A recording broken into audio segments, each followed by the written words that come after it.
el año 5774, desde la creación de Adán, vamos a continuar el tema iniciado en semanas previas sobre el tema general de eligiendo tu judaísmo. Y lo que vamos a compartir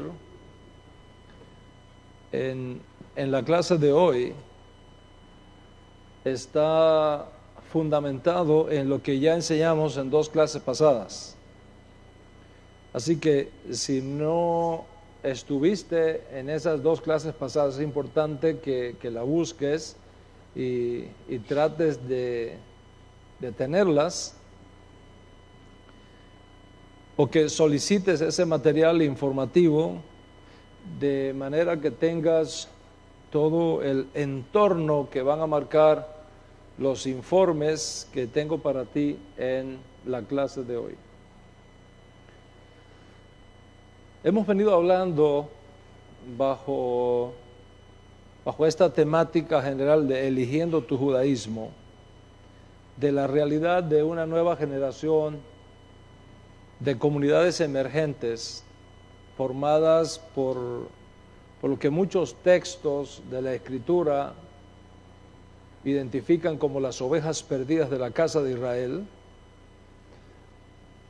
además de los justos de las naciones.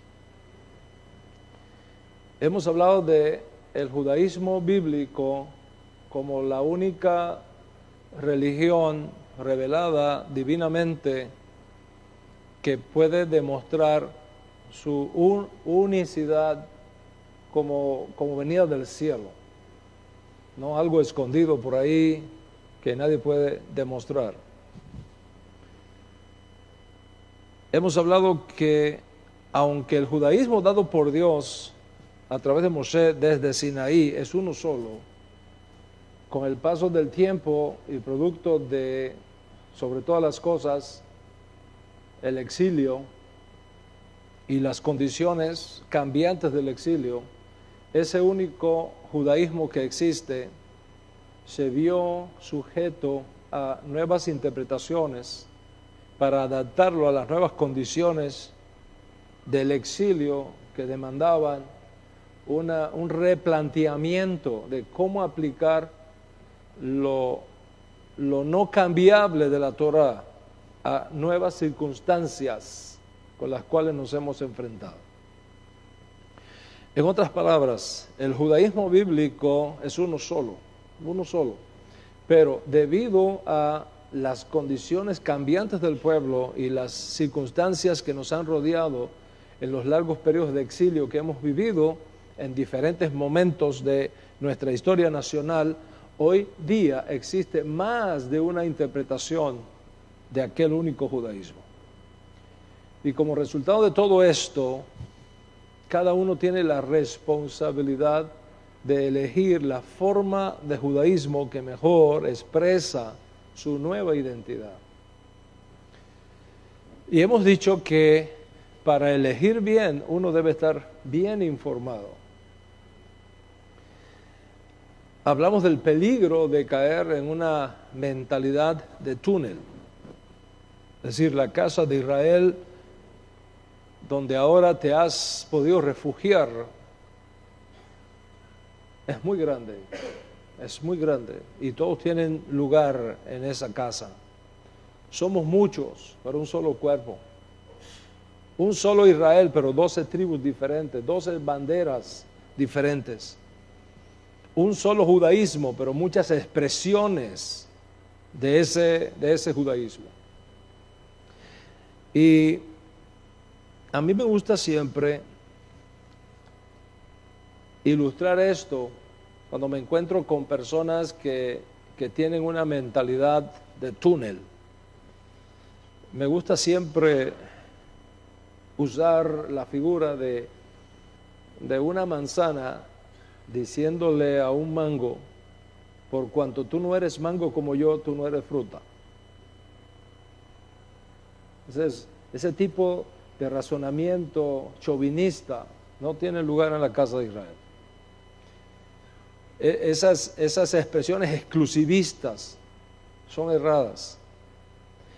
Y siempre te lo dije en las dos clases pasadas y te lo vuelvo a repetir ahora, procura evitar ser elitista, exclusivista y pensar que solamente nosotros existimos en el mundo y que si los demás no creen como yo o no practican como yo, no son judíos. Aléjate de esos grupos reaccionarios y fanáticos que te impiden pensar libremente. Repito, mira que te lo he dicho, no en una vez, sino varias veces, para que cuando te encuentres con ese tipo de mentalidad ya estés advertido y no te dejes arrastrar a un sistema de pensamiento que te prive de tu libertad. Como alguien dijo una vez, rechazo lo que dices, pero doy la vida por tu derecho a decirlo. O sea, a la hora de elegir el tipo de judaísmo que mejor exprese tu identidad judía, debes de tener el máximo de información posible para que precisamente puedas hacer la mejor decisión. Y ese es el objetivo de esta serie. Y es por eso que en las clases pasadas te hablé del judaísmo sinaítico, de todos los eventos que han ocurrido en la historia de nuestro pueblo en sentido general, desde Moisés hasta los días de Yeshua. Y ya para el tiempo cuando nuestro santo maestro, Yeshua Mashiach, hace su aparición adulta en Eretz Israel, ese judaísmo que habíamos recibido de Moshe, de Yahshua, de los profetas, de los ancianos, de los hombres de la gran asamblea, se encontraba sujeto a diferentes tipos de interpretaciones que habían formado diferentes escuelas de pensamiento alrededor de la única Torá que teníamos dada divinamente en Sinaí. Y eso es lo que explica por qué en los días de Yeshua, o lo que se conoce técnicamente como judaísmo del segundo templo, tenemos a los fariseos, tenemos a los saduceos, tenemos a los samaritanos, tenemos a los sicarios, tenemos a los herodianos, tenemos a los esenios, etcétera, etcétera. Grandes disputas filosóficas que tienen lugar entre estos grupos, cada uno defendiendo lo que ellos creían era la mejor manera de preservar el judaísmo único que habían recibido de Moshe a través de Yahshua, los ancianos, los profetas, los hombres de la gran asamblea. Luego de la destrucción del templo y en nuevas condiciones de exilio, se formaron varias escuelas de pensamiento dependiendo de las áreas hacia donde los llevó el exilio. Algunos se fueron hacia la región de la Babilonia y ahí se formó lo que se llama el judaísmo mizrahi o el judaísmo oriental. Irán, Irak, Siria, Medio Oriente, Norte de África, Yemen, etc. Los que se ubicaron en la antigua Sefarad, España, Portugal, etc., desarrollaron lo que se conoce como el judaísmo sefardita. Y los que fueron hacia las regiones de Europa occidental, de Europa oriental, quiero decir, especialmente en el área de Askenaz, lo que hoy día es mayoritariamente Alemania, formaron lo que se conoce como el judaísmo askenazi. Y esto significa que para el siglo XVI ya tenemos bien marcadas estas tres tendencias en que subsiste ahora el judaísmo único que nos vino de Moshe. El oriental, el judaísmo occidental y el judaísmo askenazí.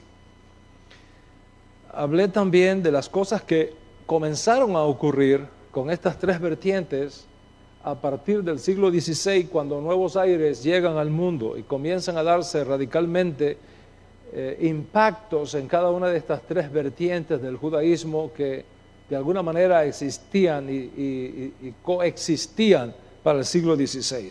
Los avances científicos de aquella época, la Revolución Francesa, la Revolución Industrial, cambios de pensamiento, nuevos descubrimientos, la invención de la imprenta, la máquina de vapor, la fábrica, todo lo que empezó a cambiar el mundo en aquella época tuvo un impacto, sin duda, en cada una de estas tres expresiones del judaísmo que subsistían para esa época, el Mizrahi, el Sefardí y el Askenazí.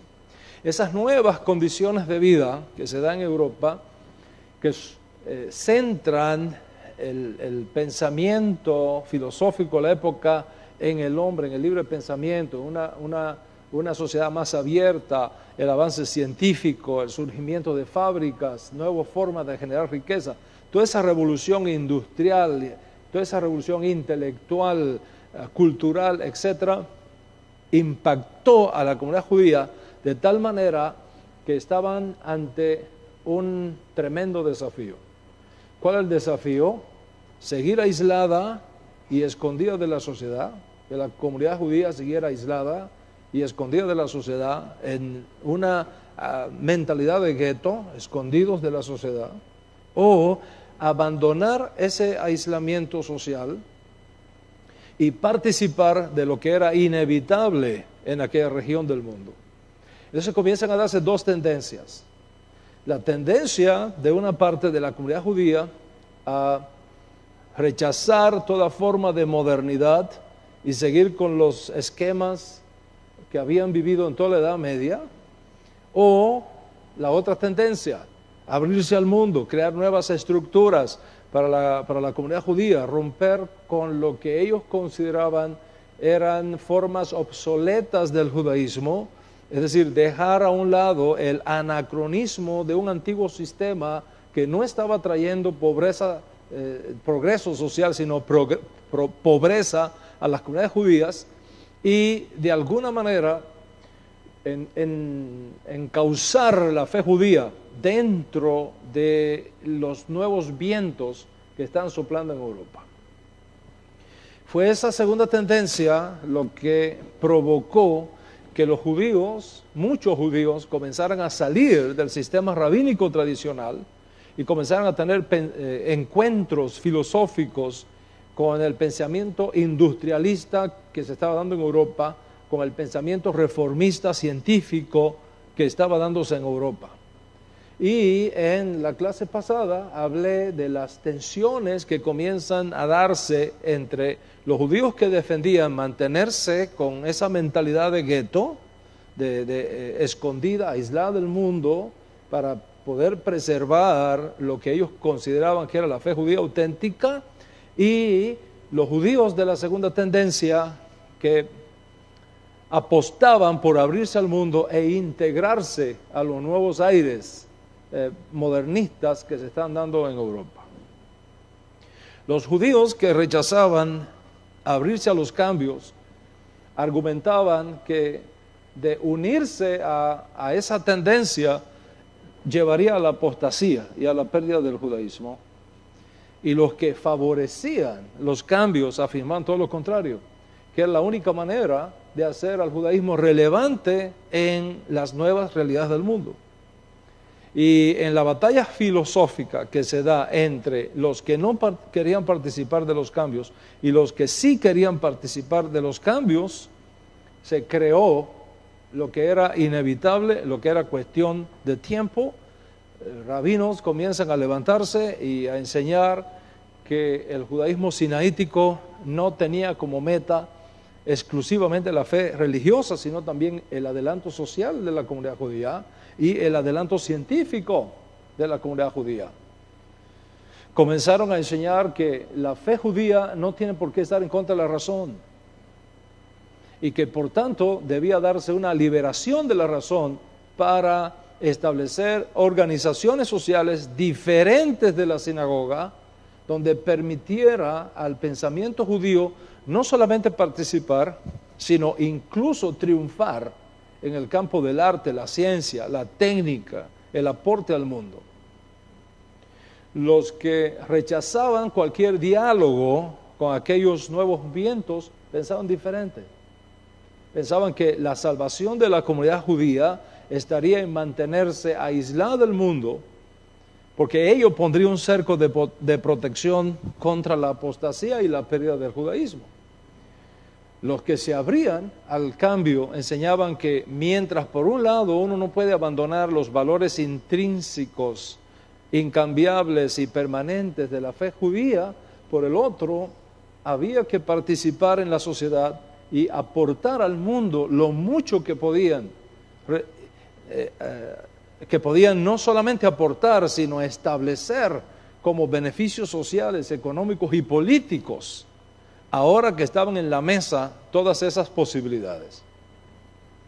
Y expliqué cómo esa tendencia innovadora comenzó a crear instituciones educacionales para los jóvenes judíos que querían participar de lo que ellos llamaban la emancipación social y la ruptura con las comunidades judías que rechazaban esa participación, que fue el resultado de ese proceso.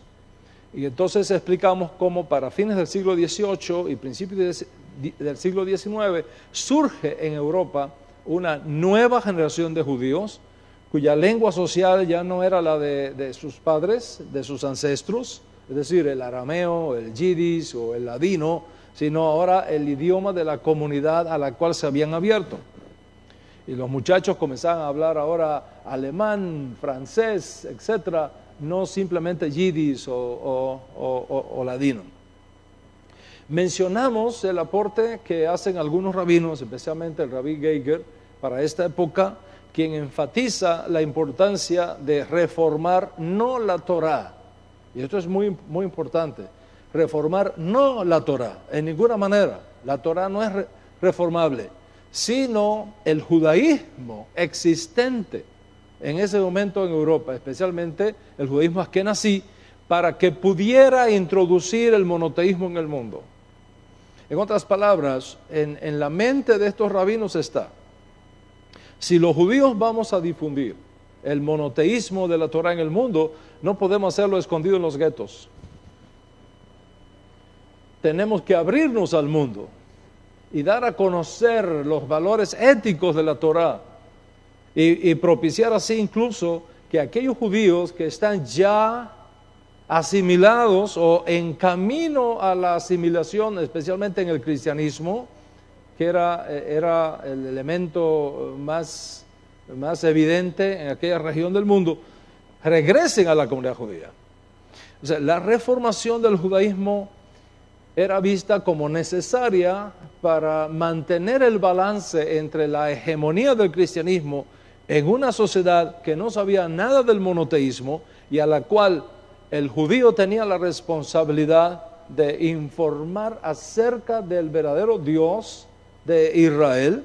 Y ese mensaje no podía darse en el gueto, ese mensaje tenía que darse en las fábricas que ahora estaban surgiendo, ese mensaje tenía que darse en las escuelas que ahora estaban surgiendo, ese mensaje tenía que romper las barreras del anacronismo de una mentalidad de gueto para abrirse a las instituciones sociales, a las instituciones políticas, a las universidades y crear un éxito para la comunidad judía. Y nos quedamos en el punto histórico de referencia, en el precedente en la historia judía que llevó al rabí Abraham Geiger a defender su posición. Y nos quedamos justamente ahí, donde encontró el rabí Geiger inspiración para sus reformas. Dijimos que lo había encontrado en el judaísmo del Segundo Templo, en el judaísmo de los días de Yeshua. Ahí fue que lo encontró. Y para ser más exactos, encontró inspiración en el judaísmo que surge después de la destrucción de Jerusalén y después de la destrucción del templo de Jerusalén en el año 70 después de Yeshua. Él se dio cuenta que el mundo para el judío post-destrucción de Jerusalén, para el judío post-destrucción del segundo templo, para el judío post-destrucción del Estado judío de los días del segundo templo, aún bajo dominio romano, había creado una nueva condición, había creado una dura realidad para el pueblo de Israel.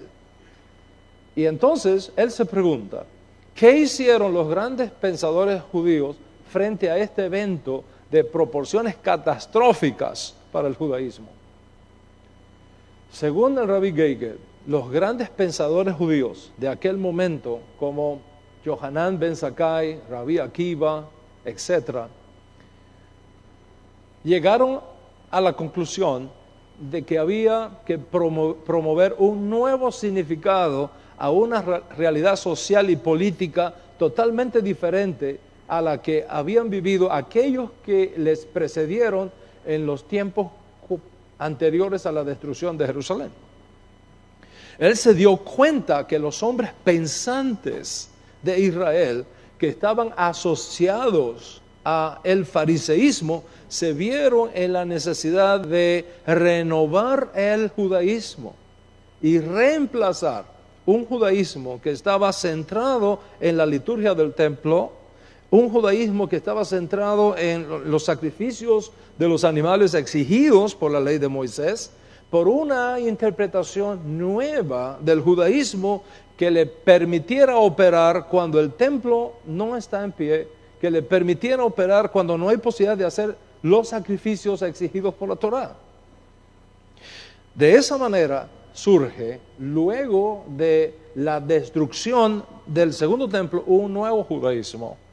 El judaísmo innovador de los maestros fariseos que con el tiempo fueron conocidos como los rabinos, es decir, los líderes religiosos de las nuevas comunidades judías que habían sobrevivido a la tragedia de la destrucción del templo y de Jerusalén. Para Geiger, los nuevos rabinos crearon un sistema temporal sustitutivo del templo, enfocados ahora en la tefilá, la teshuvá y las buenas obras. En otras palabras, los rabinos del primer siglo, en vez de cruzarse de manos y dejar morir el judaísmo, lo renovaron, lo reinterpretaron, lo redefinieron y lo adaptaron a las nuevas condiciones del pueblo en el exilio, sin templo, sin sacrificios. No solamente en la forma en que debe dirigirse el servicio sinagogal, sino incluso en sus oficiales. En otras palabras, la Torá habla de tres personajes centrales para dirigir la vida judía. ¿Cuáles son esos tres personajes centrales para dirigir la vida judía? Primero, los Kohanim, los sacerdotes, representando el poder religioso. Segundo, los reyes, representando el poder ejecutivo, político de la nación. Y tercero, los profetas, representando el poder ético de la Torá. Sin embargo, Geiger, el padre de este nuevo judaísmo que se está dando en Europa, reflexionaba y decía: cuando uno estudia la Torá, el Tanaj, ¿se mencionan los sacerdotes? ¿Se mencionan los reyes? ¿Se mencionan los profetas? Pero no se mencionan los rabinos por ningún lugar. Entonces, ¿de dónde surgieron los rabinos? ¿De dónde surgieron los rabinos? ¿De dónde y por qué surgen los rabinos? Y la respuesta que da este rabino del siglo XIX, Abraham Geiger, es que los rabinos que surgen a partir de estas condiciones que acabo de mencionar, lejos de representar una línea de autoridad sancionada, aprobada por la Torá, que se remonte hasta Moisés, surgen como resultado del vacío religioso, político y ético que se da cuando el templo es destruido, cuando Jerusalén es destruida y cuando el Estado judío es destruido. En otras palabras, cuando el templo es destruido por los romanos y una enorme cantidad de judíos son brutalmente masacrados por Roma en Jerusalén y en otras ciudades de Israel, y el resto de los judíos, la mayoría, es enviada al exilio en las diferentes provincias romanas, los Kohanim, los sacerdotes que vivían alrededor del templo, perdieron su trabajo y ya no tenían razón de ser. Por otro lado, los descendientes de la monarquía de David tampoco podían gobernar ni ejercer, porque el trono de David estaba destruido. Y tercero, la profecía fue quitada del cielo, desde el cielo. Entonces, ¿cómo puede sobrevivir el judío en estas nuevas condiciones, sin templo, sin Jerusalén, sin sacerdotes, sin reyes y sin profetas que lo dirigen? Fue así, dice él, que ese vacío que se da por todas estas razones que permitió la innovación de los fariseos, que luego se llaman a sí mismos, se hacen llamar rabinos, tomando sobre sus hombros la responsabilidad de reformar el judaísmo para hacerlo relevante a las nuevas y difíciles condiciones de exilio que habían llegado para Israel. Geiger llegó a la conclusión de que para salvar el judaísmo, los líderes fariseos, llamados ahora rabinos o maestros de la comunidad judía, estuvieron dispuestos a reformar el judaísmo para salvarlo en tres áreas fundamentales. ¿Cuáles fueron esas tres áreas fundamentales? Primero, sustituyeron el sistema de los sacrificios de animales por las plegarias a fin de reproducir virtualmente mediante ciertas confesiones de ciertas plegarias los sacrificios que habrían tenido lugar si el templo hubiese permanecido en pie.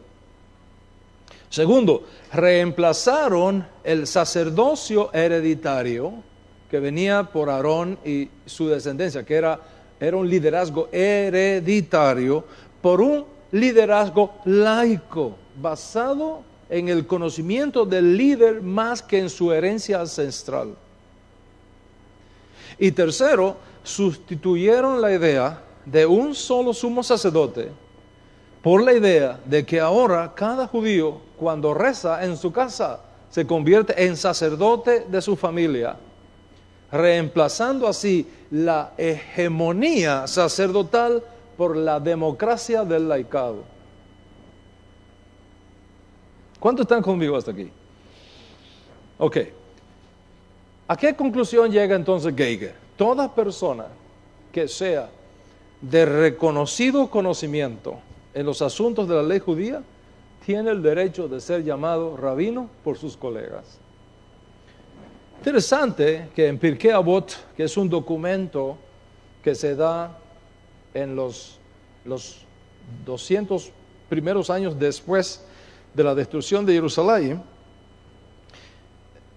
documento creado por lo que Geiger llama el fariseísmo reformista innovador post-destrucción del templo, en un tratado que se llama Pirkei Avot, dice, y voy a citar: el que aprende de otro judío un solo capítulo de la Torá, una sola ley, un solo versículo, una sola sentencia o una sola letra, debe tratarlo con honor. Esto lo aprendemos de David, rey de Israel, quien aprendió de Ahitofel solamente dos cosas, y sin embargo David lo llama mi guía, mi familiar, mi maestro. Si David, continúa diciendo Pirkei Avot, rey de Israel, quien aprendió solamente dos cosas de Ahitofel, lo llamó su maestro, uno que aprende de otro, un capítulo completo de la Torá, una ley, un versículo, una frase, incluso una letra, con mayor razón debe ser tratado con honor. Y ese honor solamente es debido por la Torá, como está escrito: los que instruyen Torá al mundo heredan honra. Concluye entonces Pirkei Avot: si la única cosa que conoces es la Aleph, es una letra hebrea, la primera letra del Aleph Bet, ¿okay? Dice Pirkei Avot, si la única cosa que conoces es la Aleph y le enseñas a alguien la Aleph, entonces para tu estudiante tú eres su rabino.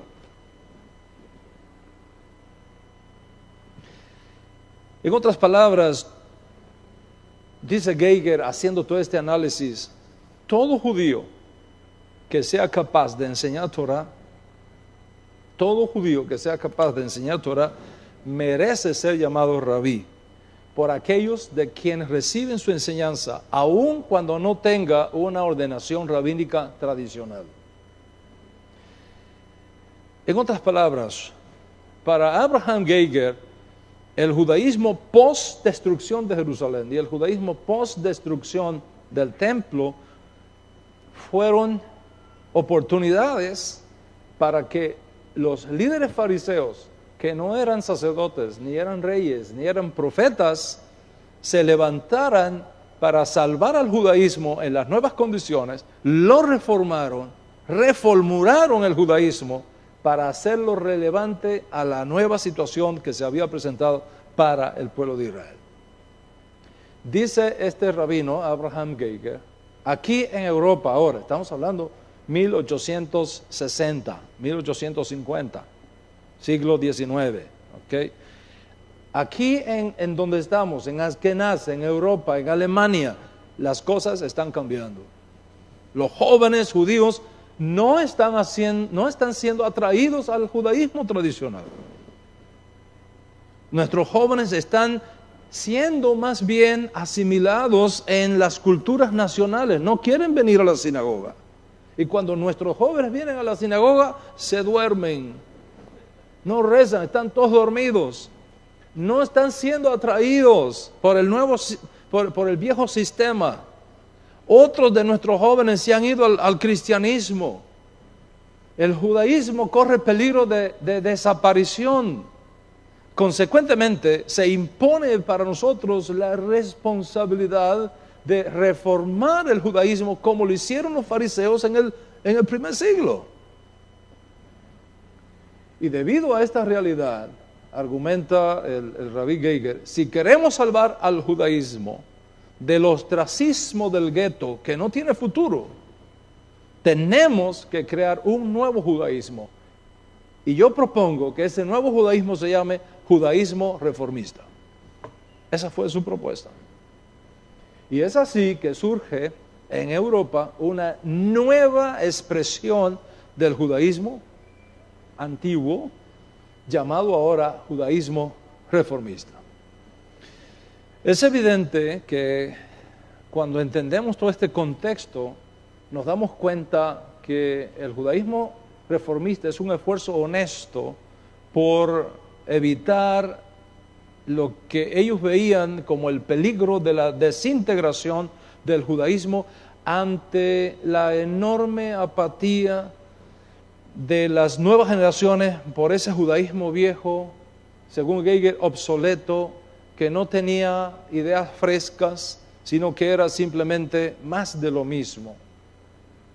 El judaísmo reformista surgido así postula que el judaísmo del gueto fue bueno para un momento de la historia, pero que ahora no es relevante en las nuevas condiciones que han llegado al mundo.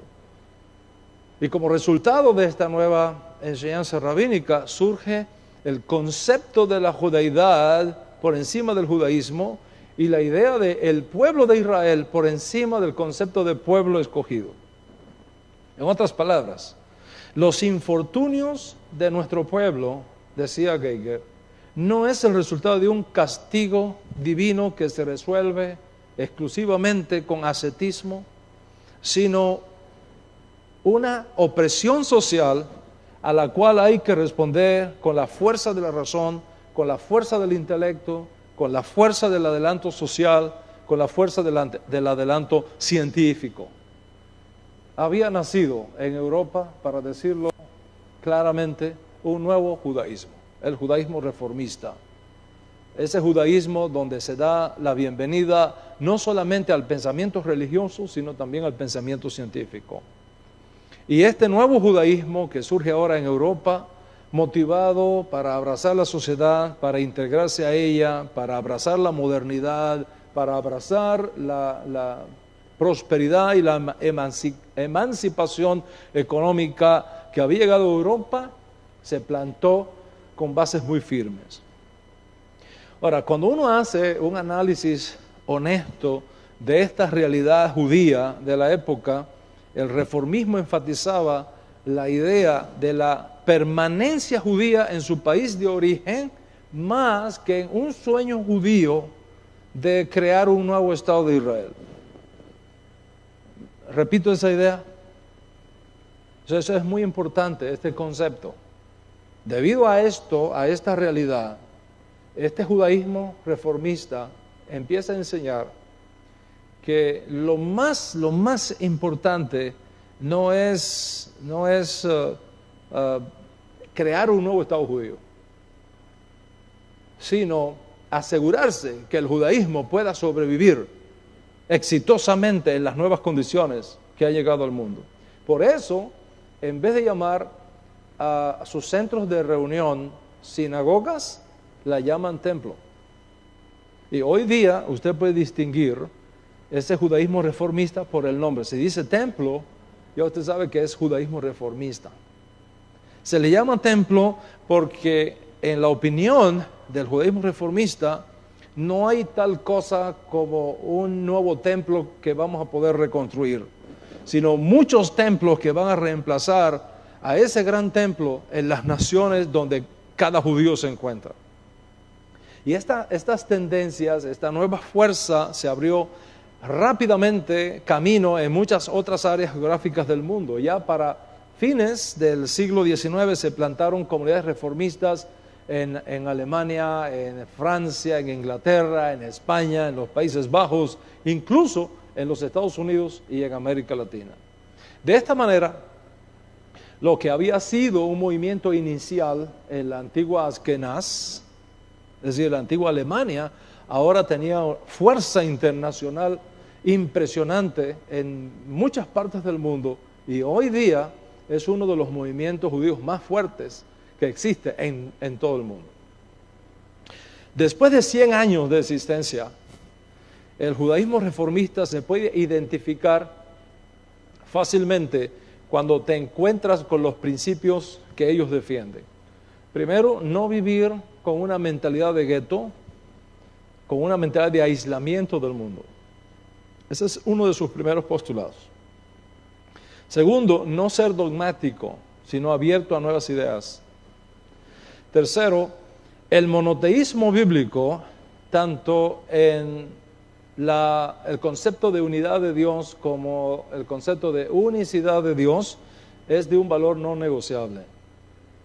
Tercero, la Torá no fue dada de una sola vez, sino es el resultado progresivo de una revelación progresiva con el apoyo de grandes hombres de nuestra historia. Es decir, aunque la Torá es divina, los hombres, no tanto Dios, los hombres crearon la Biblia como la conocemos hoy día, aunque es un libro de inspiración divina. Otro argumento muy fuerte del judaísmo reformista, la ciencia y la técnica tienen que ir de mano con la Torá. Al mismo tiempo que se mantienen los principios inquebrantables de un solo Dios, una sola Torá, un solo Israel. Otro principio que uno al conocerlo identifica a ese movimiento. Cada vez que sea necesario, el judaísmo debe revisarse para actualizarlo a las nuevas condiciones sociales, evitando sobre todas las cosas que las liturgias que usemos en nuestros templos sean imprecisas. Asegurarnos que la liturgia sea dada en una lengua que la gente lo entienda y que la liturgia esté desprovista de la alegría que trae la música y los instrumentos musicales. Es algo que necesita renovarse. El sueño judío de paz y de justicia tiene que ir acompañado de la alegría en el servicio de Torah. Y es por eso que en el judaísmo reformista se incorporan el órgano, se incorpora el piano, se incorporan los instrumentos musicales, etcétera, etcétera. Otro elemento muy importante del judaísmo reformista es la Torá tiene valor como un cuerpo de orientación ética, ¿ok? Pero el judío no está obligado a vivir bajo los estrictos desafíos de la halajá, sino los dictados de su propia conciencia bajo la iluminación ética de la Torá.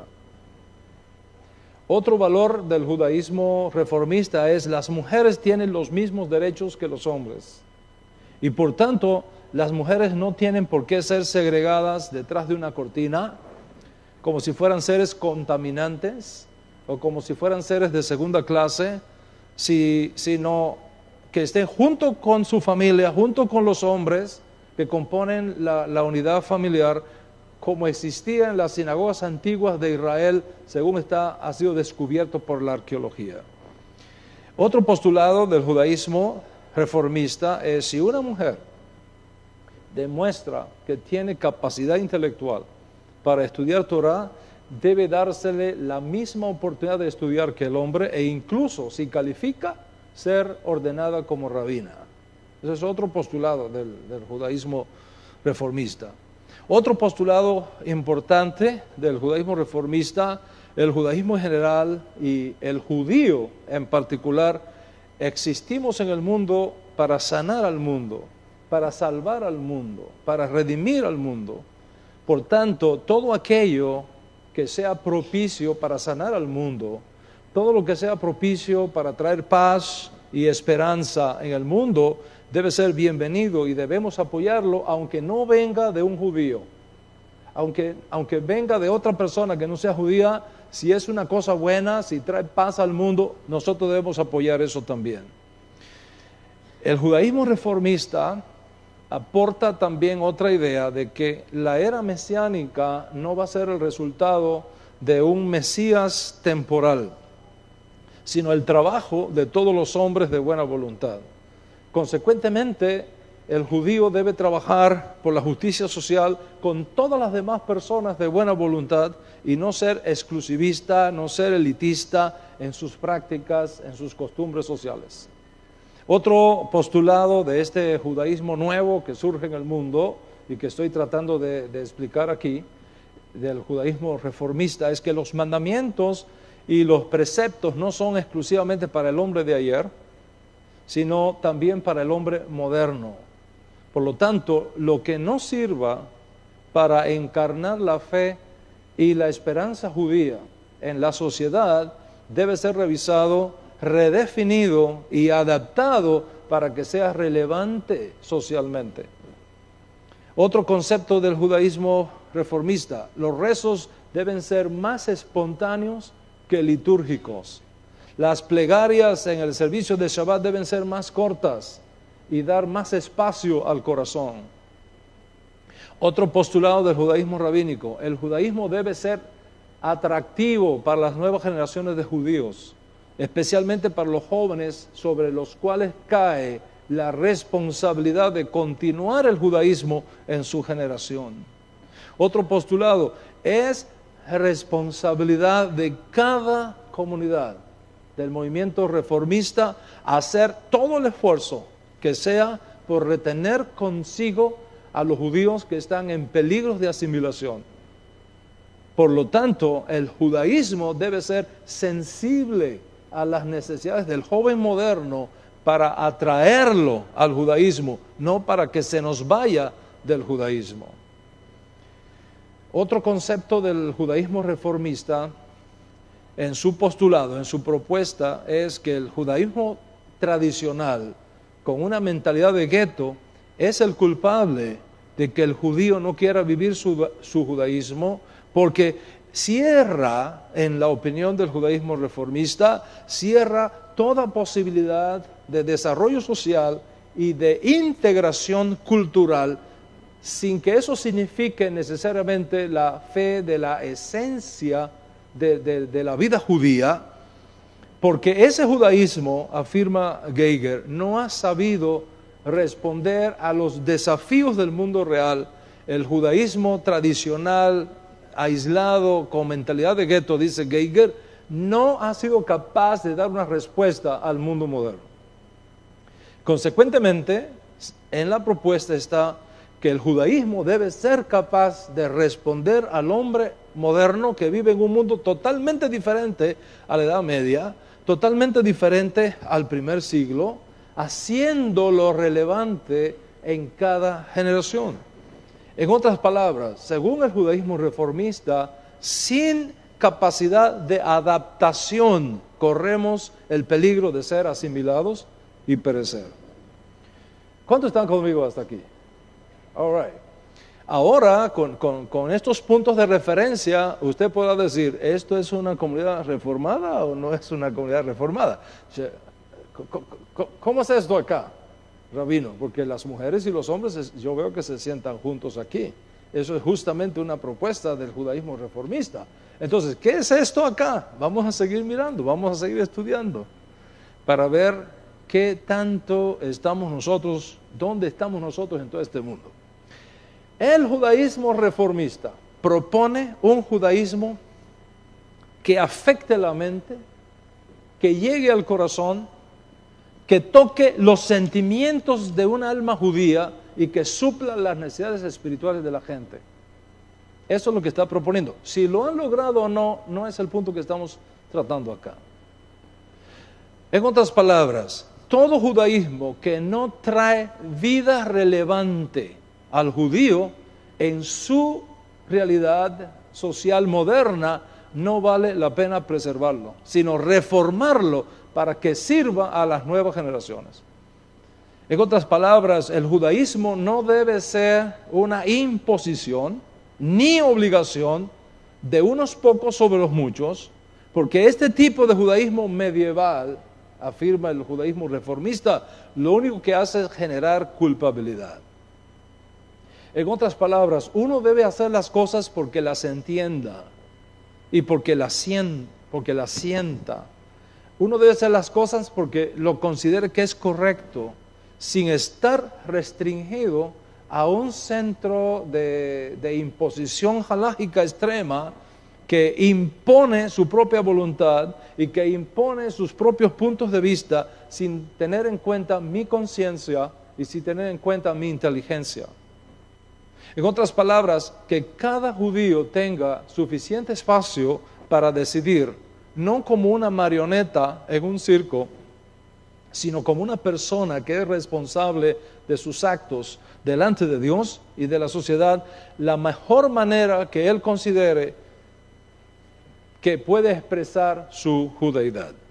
Entonces, este judaísmo reformista que surge propone entonces que mientras la ley dada por Dios y escrita por los hombres tiene elementos que no pueden ser cambiados nunca, que no pueden ser negociados nunca, tiene otros elementos, no obstante, que están sujetos a revisión, que tienen que estar sujetos a reformación para adaptarlos de una forma inteligente y científica a las nuevas condiciones de las nuevas comunidades emergentes en el mundo y de las nuevas realidades sociales emergentes en el mundo.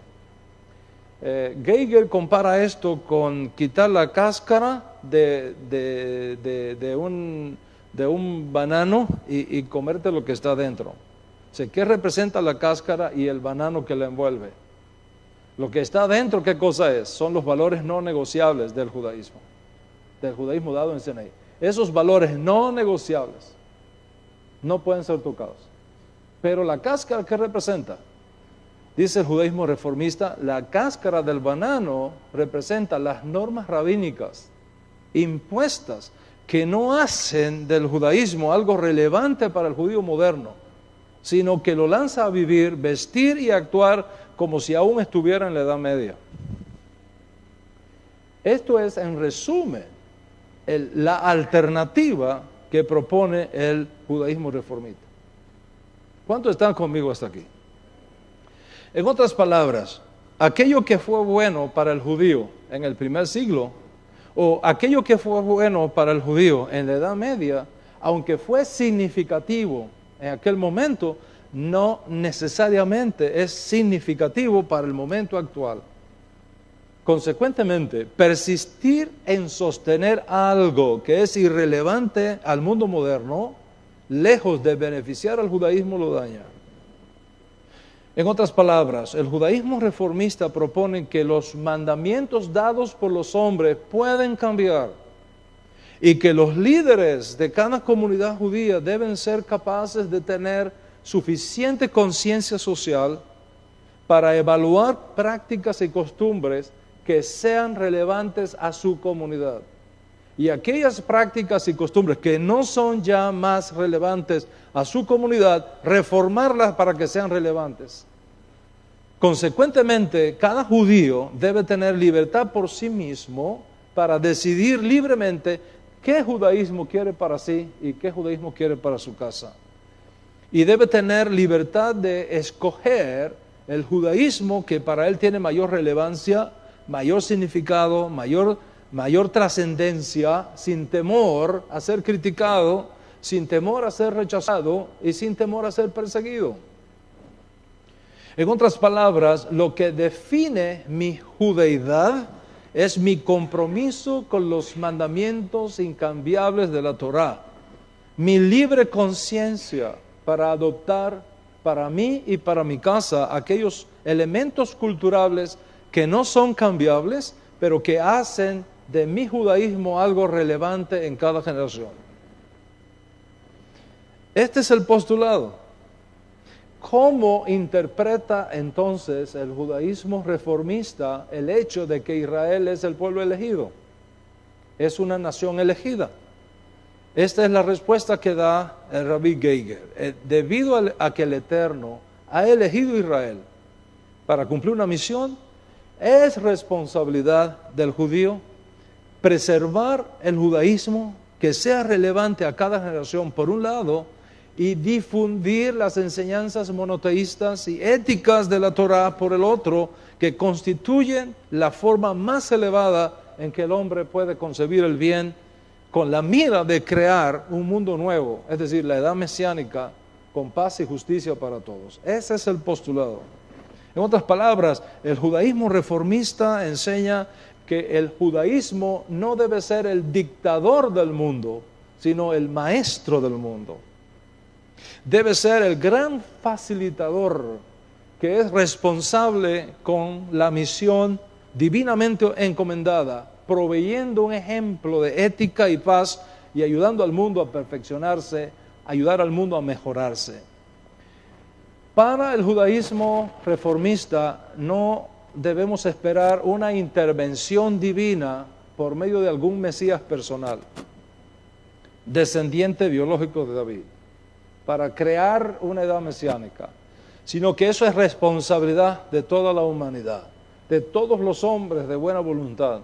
Y para que eso suceda, el judío que tiene la revelación más extraordinaria de la religión que existe en el mundo, que es la Torá, debe ser capaz de guiar al mundo hacia ese glorioso final que debe tener la historia humana. Esto es, señores, a grandes rasgos, la propuesta del judaísmo reformista. Una interpretación moderna del judaísmo sinaítico como había sido redefinido en las tres corrientes posteriores a la destrucción del templo, es decir, el judaísmo oriental, el judaísmo occidental y el judaísmo askenazi. En conclusión, el judaísmo actualmente no es monolítico. Recuerda que hay dos cosas que debes conocer. Que aunque el judaísmo dado por Dios a través de Moisés es uno solo, con el paso del tiempo, debido a todos estos factores de cambios de circunstancias, existe en nuevas interpretaciones. Segundo, que cada uno de nosotros es responsable de elegir el tipo de judaísmo que quiere tomar como expresión de su nueva identidad judía. En otras palabras, que nadie te debe imponer qué judaísmo tú debes elegir para expresar tu nueva identidad y tu nueva experiencia de retorno, sino que eso es tu responsabilidad. De que tú eres libre de elegir el tipo de judaísmo que deseas como expresión religiosa, social de tu identidad judía, y nadie más puede hacer esa elección que tú mismo, tú misma. Es decir, ser judío es una cosa, cómo expreso mi judeidad es otra cosa. Y es aquí donde tú tienes que hacer tu elección, una buena elección. Y para hacer una buena elección es necesario tener la mejor información posible. Porque como dije en clases pasadas, la mayoría de nuestros problemas vienen por errores que cometemos en elecciones fundamentadas en falta de información. Y el propósito de esta serie es precisamente darte toda la información básica que tú necesitas para que tú hagas decisiones inteligentes y decisiones apropiadas.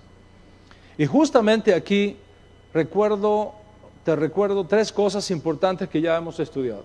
Primero, al momento que alguien te diga que tú no eres libre para elegir, coloca una banderita roja ahí. Segundo, al momento que alguien te diga que el único judaísmo que vale es el que ellos tienen, pon una banderita roja ahí. Y tercero, al momento que tú elijas tu judaísmo y tu rabino, es decir, tu guía espiritual, deja de andar curioseando otras expresiones del judaísmo y sé consecuente con tu elección.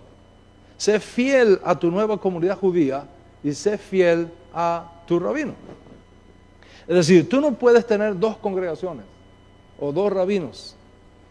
Tú no puedes tener 3 congregaciones y 3 rabinos. Tienes que tener una sola comunidad con la cual te identificas plenamente. Y un solo rabino, un solo guía espiritual.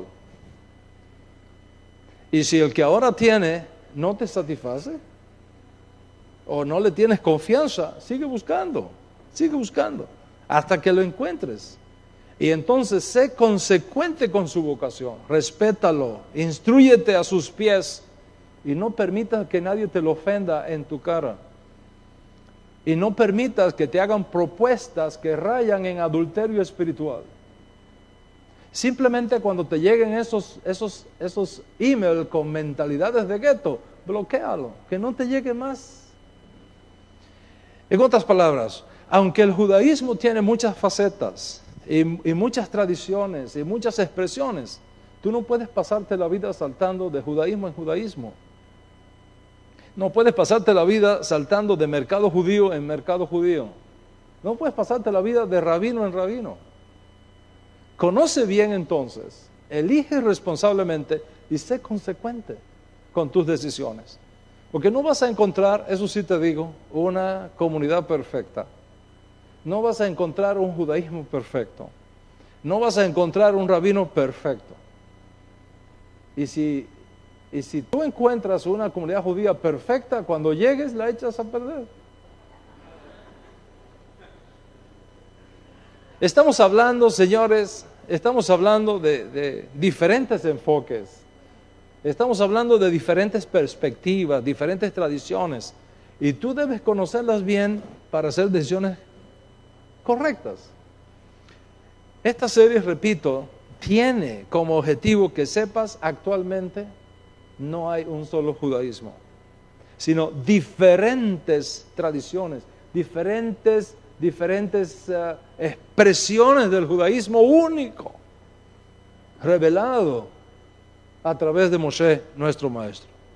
Ahora tú comienzas a conocer la realidad de esto que estamos hablando y un nuevo mundo comienza a abrirse delante de ti.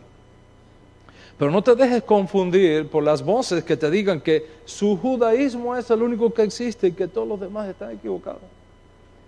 No te dejes confundir por voces que te digan que solamente son sus rabinos los únicos que representan el auténtico judaísmo y que los demás rabinos no sirven.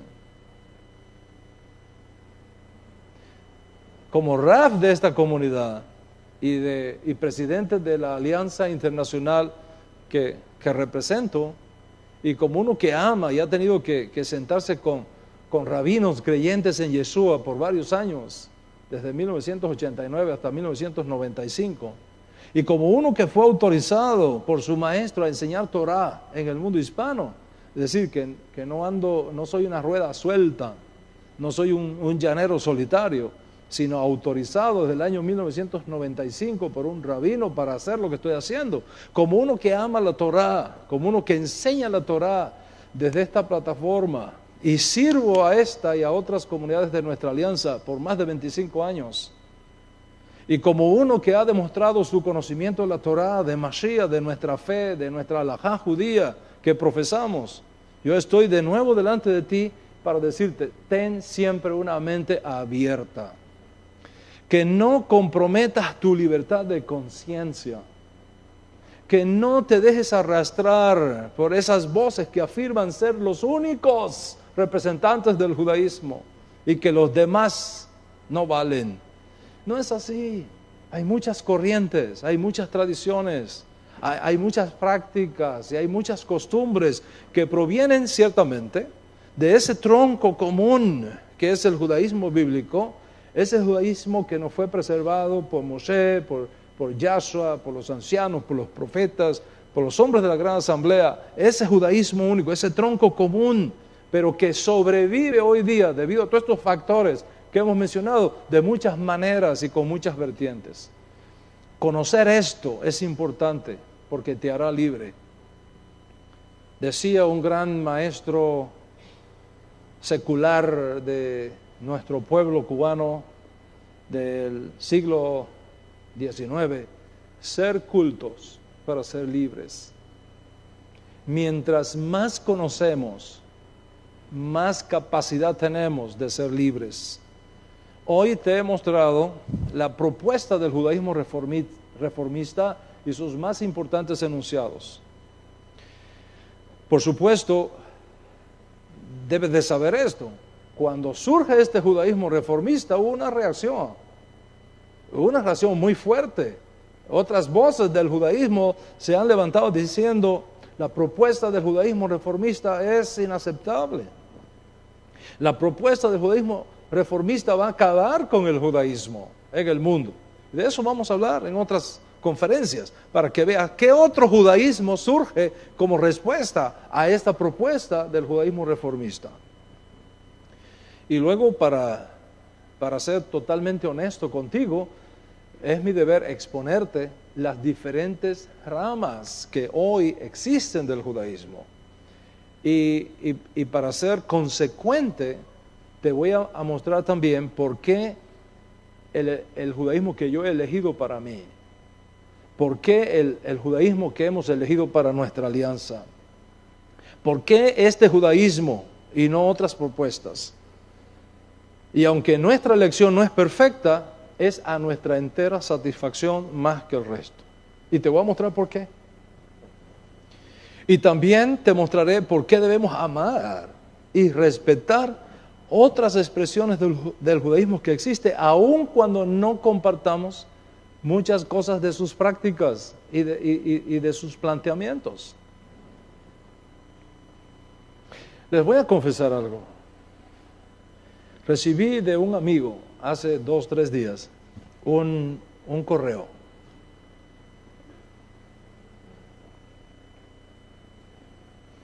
Con una exposición que hizo el señor presidente de Ecuador.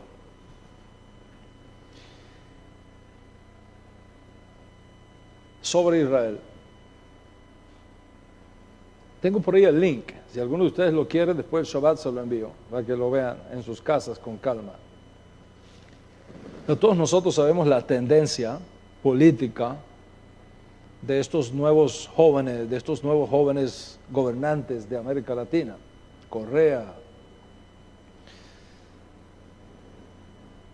Evo, Maduro,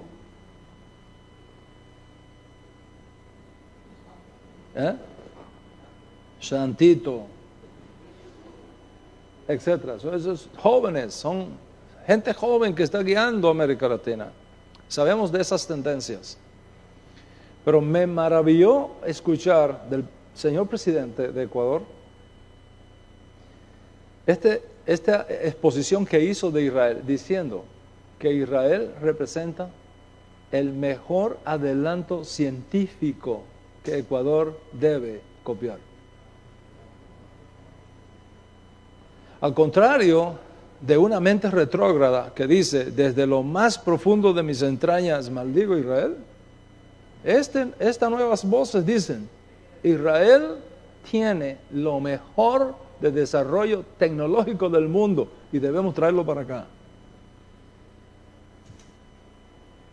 Eso es tener una mente académica, aun cuando tú no estés de acuerdo en todas las cosas. Señores, el hecho de que no estemos de acuerdo en todas las cosas no significa que tengamos que ser enemigos.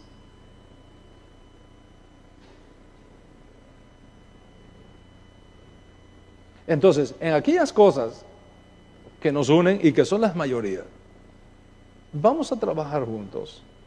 En aquellas cosas en que no estamos de acuerdo, vamos a respetarnos.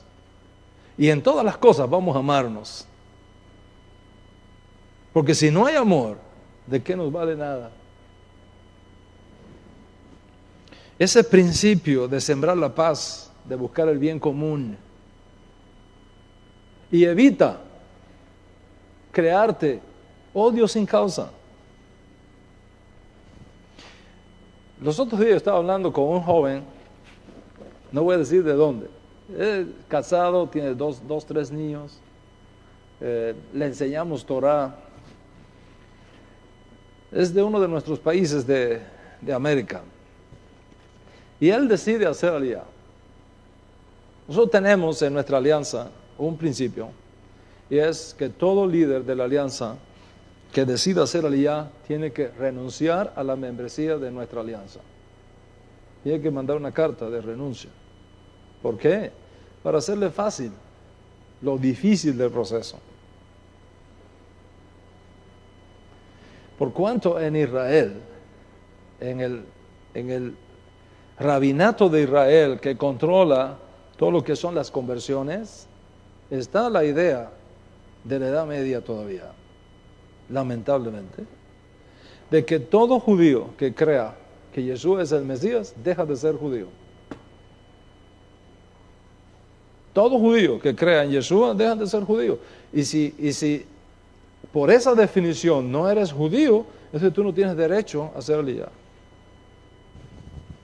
Para facilitar ese proceso, cuando un líder o un miembro de la comunidad decide hacer aliyah, nosotros le decimos, ¿sabes qué? Desconéctate de nosotros. Desconéctate, eso te va a facilitar el proceso de ir a vivir a Israel, como es el objetivo final de toda esta historia. Lamentablemente, cuando algunos que estuvieron asociados conmigo, porque en Israel todo el mundo sabe quién yo soy, desde Netanyahu hasta el Rabí Eliyahu, todo el mundo sabe quién es Dan Ben Abraham, me conocen bien. Los otros días un kibutz en Israel, creyente, quiso introducir las leyes de kashrut en la cocina, quiso hacerlo kosher, pero ellos son kosher, pero para hacerlo oficialmente kosher tenía que tener un masguía aprobado por el rabinato. Entonces contratan los servicios de un masguía. El masguía es el que se asegura que todo sea kosher en una cocina pública. Y entonces le piden permiso al rabinato para contratar los servicios de un masguía. Y cuando van a la reunión, el rabino principal le dice, ¿ustedes conocen a Dan Ben Abraham? Dice, él no es el que está detrás de toda esta idea. Dice, me conocen, ellos saben quién yo soy. Pero yo también sé quiénes son ellos. Nos conocemos bien, los dos. Entonces, a veces sucede que las personas quieren hacer aliyah, y entonces, para protegerse de que no están conectados con Yeshua, y mucho menos conmigo, se vuelven mis enemigos.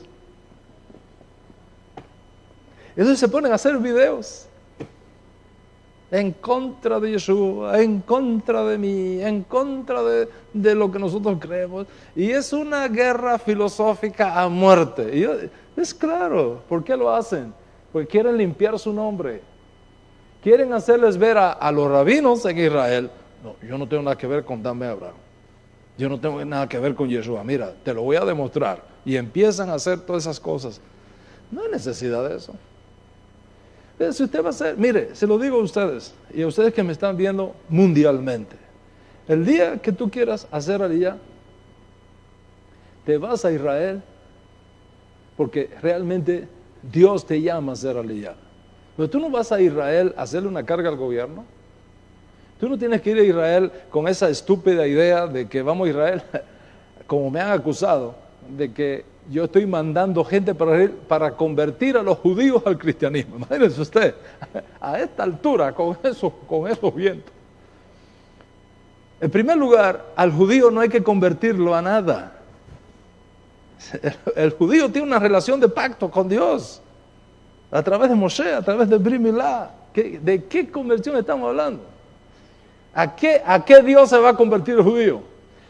Bueno, cuando un musulmán se convierte, tiene que abandonar a Alá y aceptar al nuevo Dios de Israel.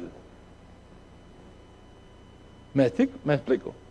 Y tiene que cambiar el Corán por un Tanaj. ¿Cuánto entiende lo que estoy hablando? Y lo mismo en cualquier otra religión del mundo. Pero cuando un judío decide hacer aliyah, no tiene que cambiar de Torah. El judío tiene la Torah auténtica, tiene al Dios auténtico, tiene los mandamientos auténticos. ¿De qué conversión estamos hablando? Entonces, es sumamente importante que no nos dejemos arrastrar por este tipo de mentalidades retrógradas, por este tipo de mentalidades chauvinistas, por este tipo de filosofía que yo lo considero terrorismo espiritual, de estar invadiendo las computadoras del mundo con mensajes de destrucción, de odio sin causa, simplemente para limpiar tu nombre, para que te aplaudan por ganar el respeto de aquellos que tú consideras que te puedan hacer daño en tu proceso de aliyah. ¿De qué estamos hablando? Entonces, es muy importante que nosotros entendamos que son más las cosas que nos unen, que podemos trabajar en consenso, y que en aquellas cosas que nos separan tengamos respeto mutuo, y que en todo tengamos amor. Porque Él nos enseñó a amar incluso a los que nos ofenden y nos odian sin causa y nos llevan la contraria por nuestra libre y soberana elección. Y esto vamos a hacer, si Dios nos lo permite, por amor a ti, por amor a tu fe y a tu judaísmo, para que lo que tú elijas no descanse en la opinión de los hombres, sino en la decisión de tu conciencia. Cuando tú tengas todos los puntos de referencia necesarios para hacer una elección inteligente, noble, soberana, sin presiones externas, sin coacciones reaccionarias de mentes retrógradas que lejos de sumar restan y frenan el avance de los nobles ideales de nuestra fe judía. Y ese es el propósito. Y luego que tengamos todo este abanico, luego que tengamos todas estas opciones, y luego que tú sepas por qué yo elegí el judaísmo que profeso, que cada uno de ustedes, tanto aquí presentes como los que me están viendo en todas partes del mundo o que me verán en estos días, porque vamos a tener este video, esta clase de hoy disponible al mundo por los próximos 3-4 semanas, tú puedes hacer tu elección de una forma transparente, porque tú tienes el derecho a hacer esa elección y tienes el derecho a ser respetado y protegido por hacer esa elección. Hoy tenemos que darle gracias al Eterno, porque en Israel las cosas están cambiando, y están cambiando para bien, como el hecho de que hasta hace unos días atrás solamente las conversiones que aceptaban eran las que venían de ciertos rabinos. Gracias a Dios, ahora las cosas han cambiado y la Knesset, el Congreso de Israel, ha aprobado un proyecto de ley en la cual no solamente los rabinos ortodoxos tienen ese derecho, también los rabinos conservadores tienen ese derecho, también los rabinos reformistas tienen ese derecho, y eventualmente los rabinos que creemos que Yeshua es el Mashiach tendrán ese derecho también. es cuestión de tiempo, es cuestión de mantenernos firmes y no cambiar nuestros principios. Es cuestión de mostrar al mundo la seriedad de la fe que tenemos y la seriedad del judaísmo que profesamos, de tal manera que traigamos honor a Hashem, honor a la Torah y honor a nuestro pueblo Israel. Paz sea sobre ustedes y paz sea sobre toda la casa de Israel, ahora y siempre. Amén y amén.